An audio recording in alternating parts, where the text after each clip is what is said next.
nous, on est tellement passionnés, on aime tellement notre métier que on fait. C'est voilà, tu aimes tout simplement ce que tu fais et tu as de la conscience professionnelle. Et aujourd'hui, je pense qu'ils ont beaucoup de mal à trouver des gens comme nous, hein, il faut le dire, qui s'impliquent et qui s'imprègnent autant de leur travail. Moi, je sais qu'aujourd'hui, je suis en cours de licenciement et j'aimais énormément ce que je faisais. Alors, je ne sais pas si je dois parler de mon histoire. Est-ce que je dois retracer c'est pas vraiment le sujet, c'est surtout le sujet des travailleurs. On a l'impression qu'ils sont capables par n'importe quel moyen, même si moi c'est un conflit personnel avec un collègue, mais je crois qu'ils ont profité de cette opportunité pour me licencier tout simplement, pour rien faire en fait, pour m'aider, pour m'en sortir, ne serait-ce que pour pénaliser mon collègue. Parce que j'ai découvert, comme tu le dis, il y a peu de temps, et je suis en train justement d'essayer de voir pour essayer de monter un comité, pour essayer de démontrer, au sein du groupement, enfin aux yeux de tout le monde aussi, qu'il n'y a pas que... qu'il y a d'autres gens dans mon cas. Et au niveau de la délégation, au niveau de la DUP aussi, j'ai découvert quelqu'un qui fait partie de la DUP, délégation unique du personnel. En fait, ils sont en train de faire un petit peu de tri de personnes par tranche d'âge. C'est-à-dire qu'ils doivent avoir tant de personnes entre 30 et 40, tant de personnes entre 40 et 50 ou 50 et 60. Donc je pense qu'effectivement, j'ai en plus appris cette semaine que j'ai une collègue qui est dans le même cas que moi, elle qui est harcelée par son responsable. Et je pense que c'est ce qu'ils veulent, parce qu'en plus on a vraiment le même parcours. Hein, on a d'abord débuté, on a fait peut-être 18 ans d'achat horticole, on en a bavé, etc. Pour ensuite passer, faire les deux aussi aux fruits et légumes. Et aujourd'hui, on lui fait la même chose. Donc moi, mon histoire, c'est autre chose parce que c'est un collègue que j'ai voulu aider dans sa vie personnelle. Il a 48 ans, il n'était jamais sorti, jamais vu de femme, jamais... il déprimait, il était suicidaire. Donc moi, je suis un peu Mère Teresa. J'ai voulu l'aider. J'ai aidé à sortir, j'ai aidé à se relooker, etc. Puis un jour, il continuait à être vraiment... alors, il n'arrêtait pas de m'envoyer des SMS. Il n'arrêtait pas de toujours vouloir se suicider en disant qu'il allait partir. Mais à un moment, je lui ai dit, maman, c'est un chantage. Et puis je lui ai dit, écoute, moi, je suis fragile. Et faut que tu prennes, faut que tu vois un médecin. Il faut que tu te soignes. Après, on reprendra peut-être les sorties parce que je l'avais intégré à mon groupe d'amis, etc. Et à ce moment-là, oui, mais là, non, c'est pas possible, quoi. Et en fait, depuis ce jour-là, donc ça fait bientôt 3 ans, il m'a harcelé, il m'a épié, il m'a fait des pires vacheries au travail. Parce qu'on travaille dans le même bureau. Et sous l'autorité du responsable qui est dans le même bureau, qui d'après se plaint, se regrette énormément de rien avoir vu. Or, il le savait très bien.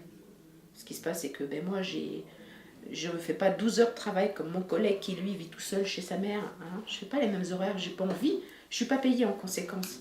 À partir du moment où on te donne un travail à faire dans un temps imparti, je ne vois pas pourquoi tu dépasserais. Tu ferais 1 heure, 2 heures, mais comme lui, il n'a rien à faire, il fait ça. Il embauche à 6 heures le matin, il finit à 18 heures le soir.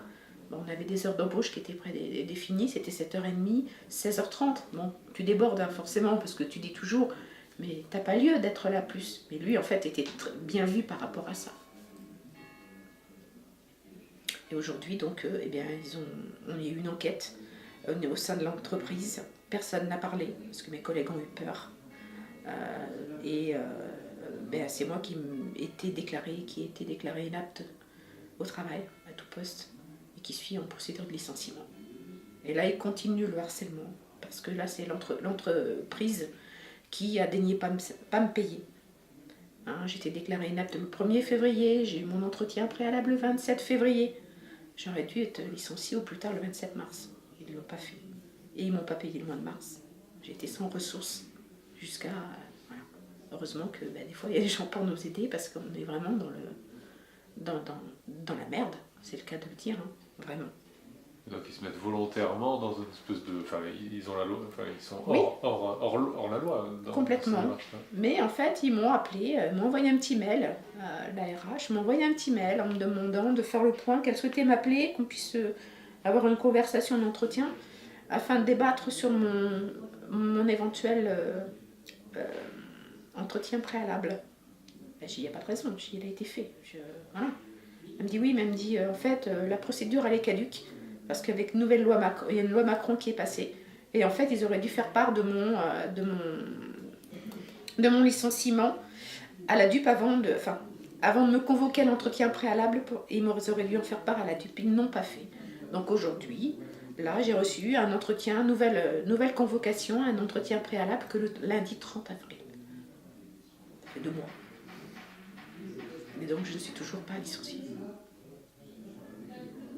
C'est continuer à te laminer, à te harceler, ce que je disais tout à l'heure. C'est vrai que moi, aujourd'hui, j'ai commencé à travailler à 20 ans dans cette entreprise. Bon, j'avais travaillé avant un petit peu dans d'autres entreprises, mais là, 20 ans, ça fait 28 ans, et on ne te respecte même pas. Enfin, je veux dire, tu as même l'impression de perdre ta dignité. Enfin, c'est vraiment, tu es traité comme une moins que rien, et on te fait partir avec tes affaires comme ça.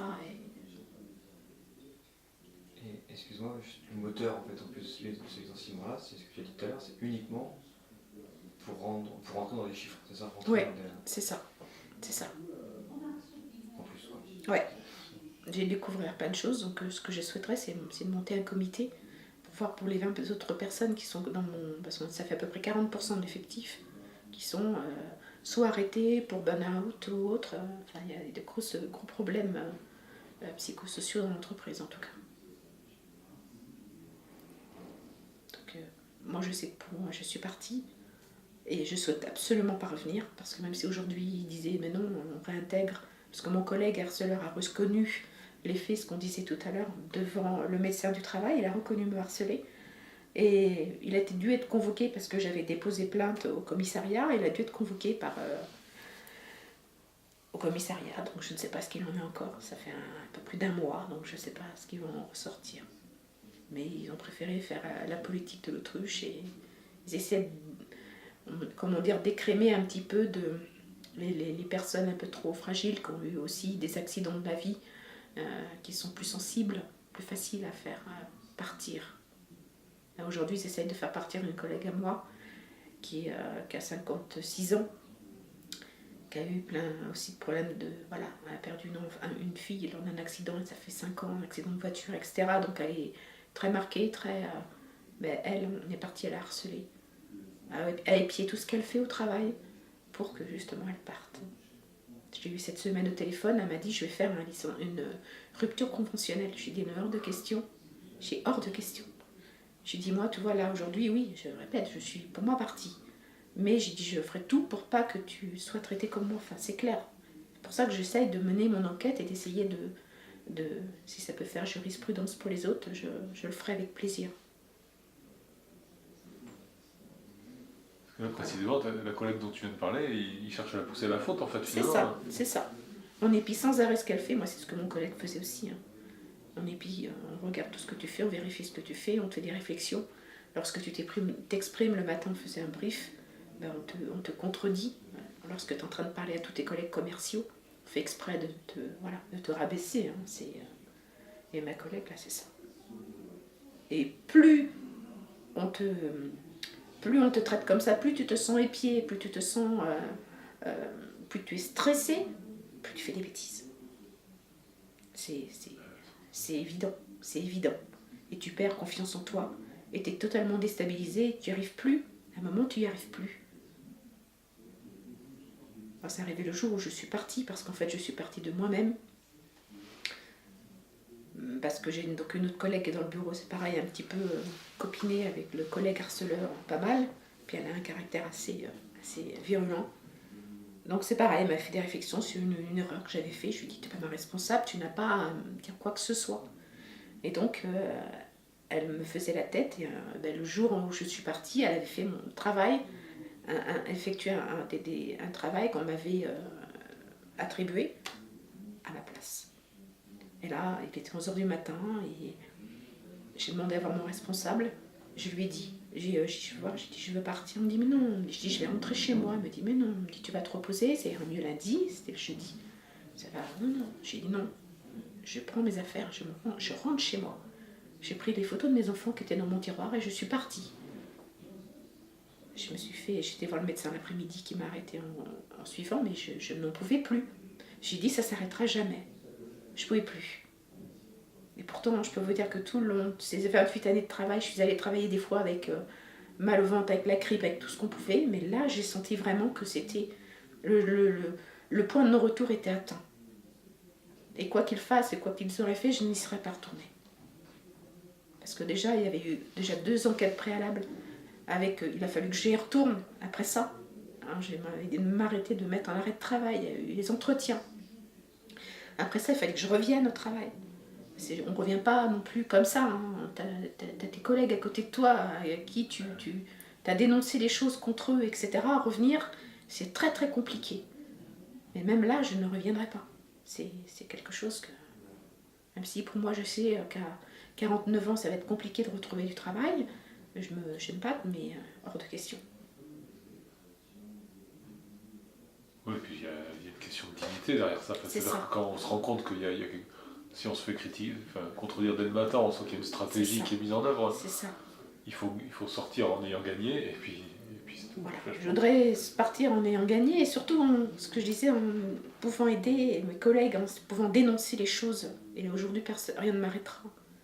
Parce que même si j'étais très fragilisée par tout ça, moi je me retrouve toujours à une force, un petit quelque chose pour dire, allez, j'ai envie d'aider les gens. Là, c'est une très bonne amie, donc je vais d'autant plus si elle l'accepte, parce qu'il faut aussi que les gens acceptent. Mais je le ferai. J'essayerai.